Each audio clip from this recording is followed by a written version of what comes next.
So Brother Jerry was a vegetarian while I was working for him down in New Orleans or Gretna, Louisiana. And I remember they made fun of him that they would have a barbecue get together and he was going to have some barbecued lettuce or something. I have learned that I like some barbecued vegetables. Good as well. But I'm working on a brisket here. I shouldn't talk about this much because I don't really know what I'm doing.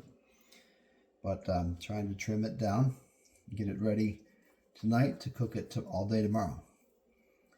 But he has this book. He wrote about the age of accountability. He said, didn't know anybody had written anything about the age of accountability. And so he felt like it was a very important issue and that he would write a book. So he waits a little while in the book before he makes his big point.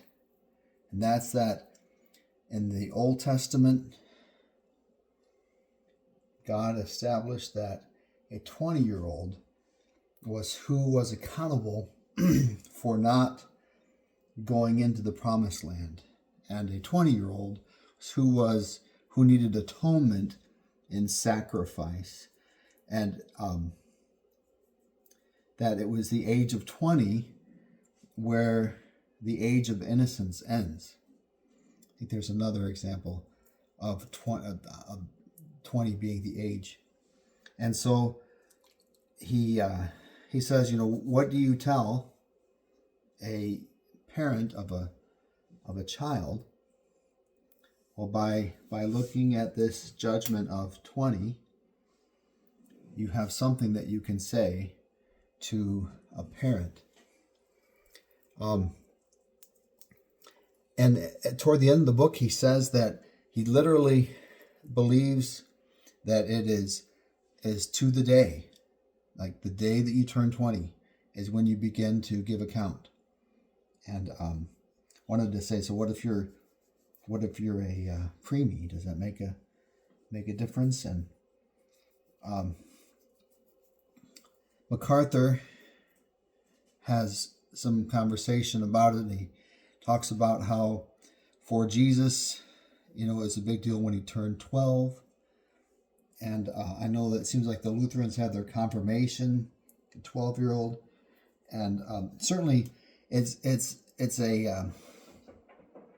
a big deal that we have children going into the military, that they are signing up for the military before their brains have developed. And so that's a big point in the book, that their brains, young people's brains, don't finish developing until they're 20 years old.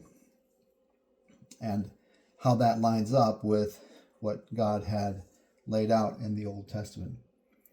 And so this is a big deal. Nobody that I know of has delineated it in this way.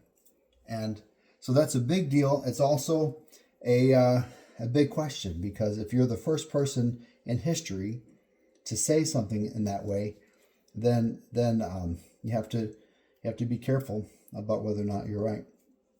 But it is certainly stuff to think about. Think about my children, and do I want them to go off to secular university when they are 18 years of age or 17 years of age?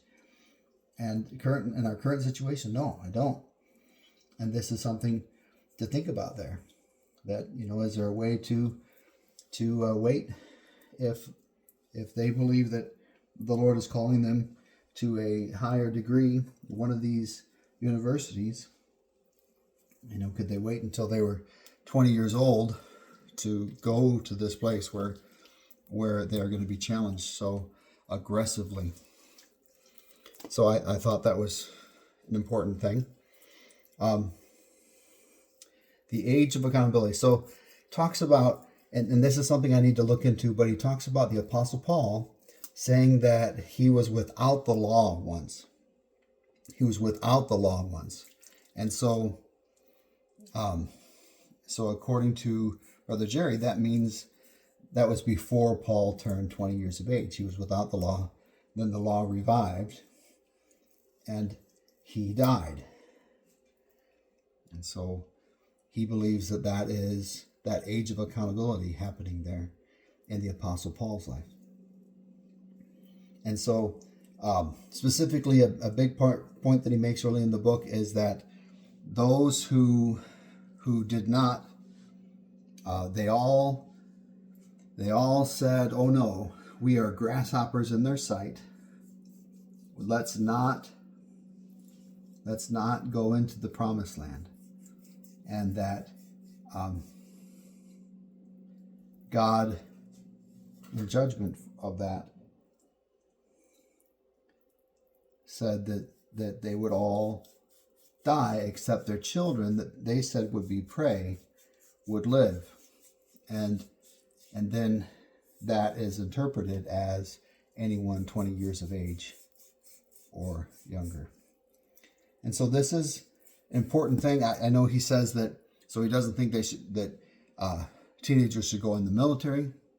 I believe he says that teenagers should not drive a car, and gives a story about bad decision that he made in a car that God spared him from a big problem with. And so Brother Jerry was good to us when we were fresh out of college, and as an example in a lot of ways. I'm not sure if he's right on this, but it is really good to get to read something by somebody that I know and appreciate.